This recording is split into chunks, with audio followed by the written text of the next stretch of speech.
Ladies and gentlemen, William Samoei Arap Ruto is a very smart politician, a schemer. And William Ruto has successfully managed to strategically lock Musalia Mudavadi out of the 2027 political equation completely. I don't think Musalia Mudavadi will be a factor in 2027. Today, William Ruto chaired Kenya Kwanza parliamentary group meeting at State House. And I observed one thing or two things.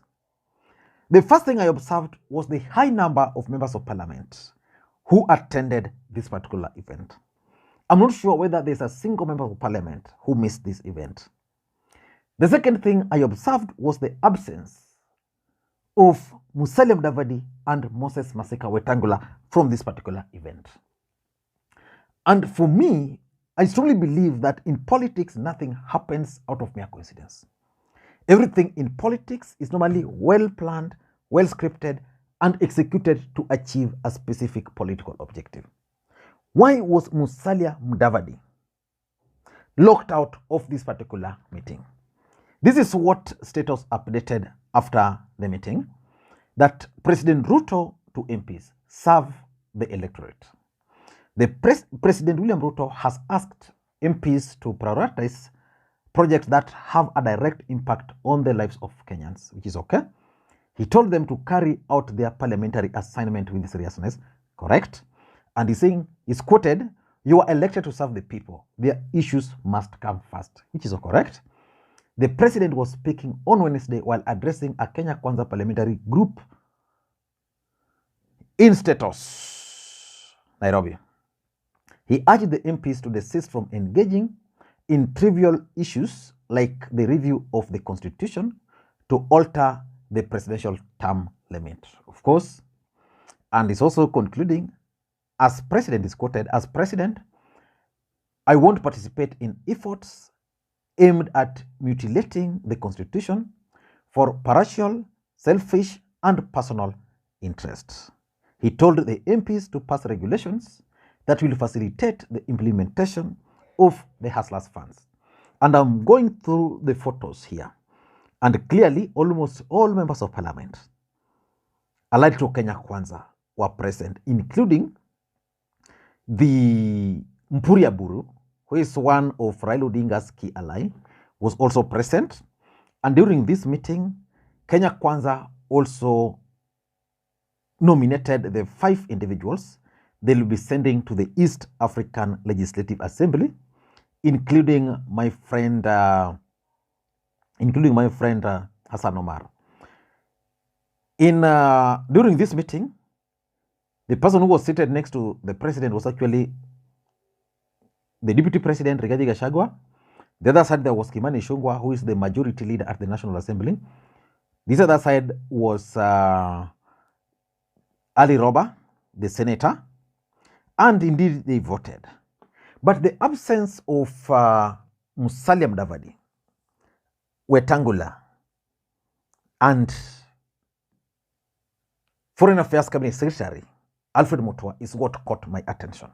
Because for me, I'm reading politics behind their absence, and specifically the absence of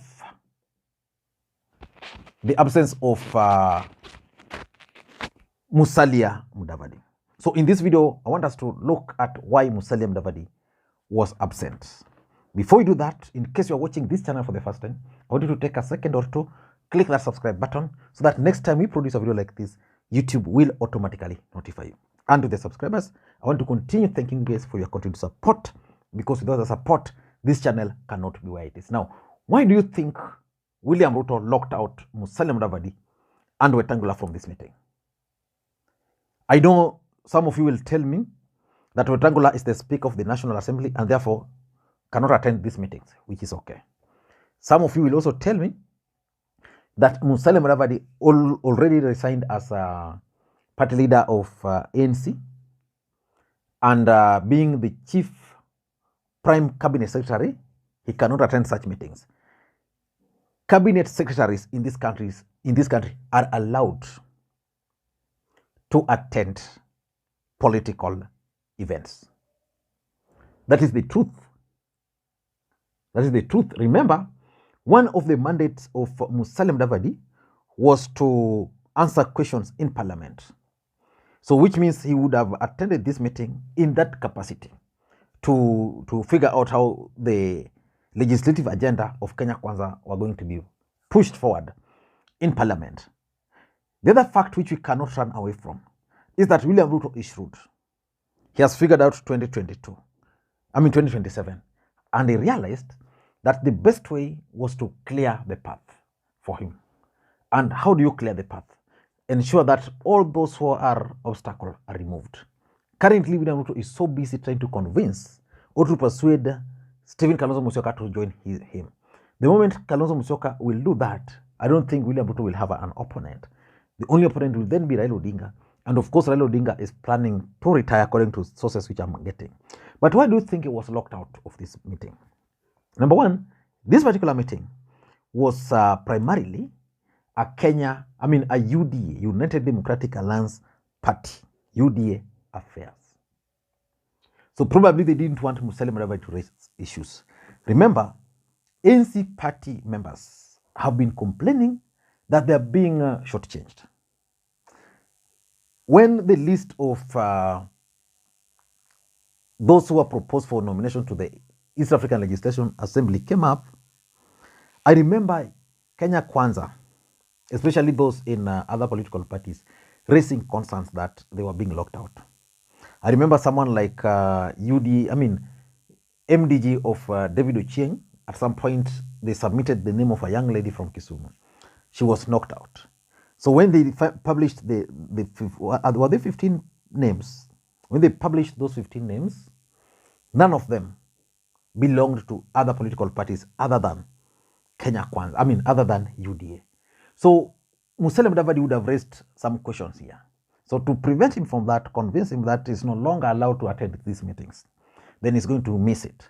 Then those who are there will now see William Ruto as the boss, and therefore no questions were going to be raised. So that's number one. Number two, there is this position which Musalia Mudavadi is occupying as the Prime Cabinet Secretary. And Moses Wetangula is also occupying the position of the Speaker of the National Assembly. You know, William Ruto promised them those positions, and they agreed. So William Ruto can actually use those positions to lock them out. He will simply direct the majority leader at the National Assembly, who is Kimani Ichung'wah, to write letters to write invitation to members of parliament, all of them, and then just inform them that the president is attending, so that Mudavadi is not informed. He will just read on paper or on TV, or he will just be told, okay, because you are the Prime Cabinet Secretary, we don't want issues with the Kenyans, because we used to raise some of these concerns before. We don't want these issues to come up. Please, just stay away. Weta, when you speak of the National Assembly, stay away. So that's what William Ruto wanted. By doing that, William Ruto now has direct link with members of parliament allied to Weta, allied to Mudavadi, assuming this will continue for the next 5 years. Who do you think these MPs will regard as their boss? Isa Timami or I don't know, the new leader of Ford Kenya? Number three, the idea to lock these guys is actually William Ruto's elaborate strategy to keep Weta and Mudavadi out of politics. So you wanted to be the speaker, you are there. You wanted to be the Prime Cabinet Secretary, you are there. The condition is you're not going to participate in politics. So they'll be locked out. The other day I saw Wetangula really struggling to participate in politics in Bungoma. You know, there's a by-election in Bungoma. And as the Speaker of the National Assembly, he's not supposed to campaign for a candidate. But Ford Kenya and UDA are fighting down there. So Weta attended this funeral, and it was like asking residents to vote for for Kenya candidate. How do you do that? He's the Speaker of the National Assembly. He's not supposed to do that. But he was now asking them, what will happen if the Ford Kenya candidate is defeated and the UDA candidate wins, or maybe the ODM candidate wins, and he goes to Senate and they'll be meeting, So for me, the strategy here was to lock Mudavadi specifically out of politics, because Mudavadi had the potential of, if he were to contest and Raila Odinga is out of equation, he had the potential of winning Raila Odinga's support base. He had the potential of disrupting William Ruto's equation. So for me, he's now successfully out. And lastly, I think William Ruto is also strategically taking charge of Kenya Kwanza politics. You can imagine the president there with members of parliament from all the coalitions, and it's the only leader present. Weta is not there. Mudavadi is not there. Alfred Mutua is not there in his capacity as a foreign affairs minister. All these guys are not there. So he's basically taking charge of Kenya Kwanza. And there's nothing they can do. I don't know what you think, but for me, that's how I'm looking at it. Please let me hear your thoughts on this matter. Bye-bye.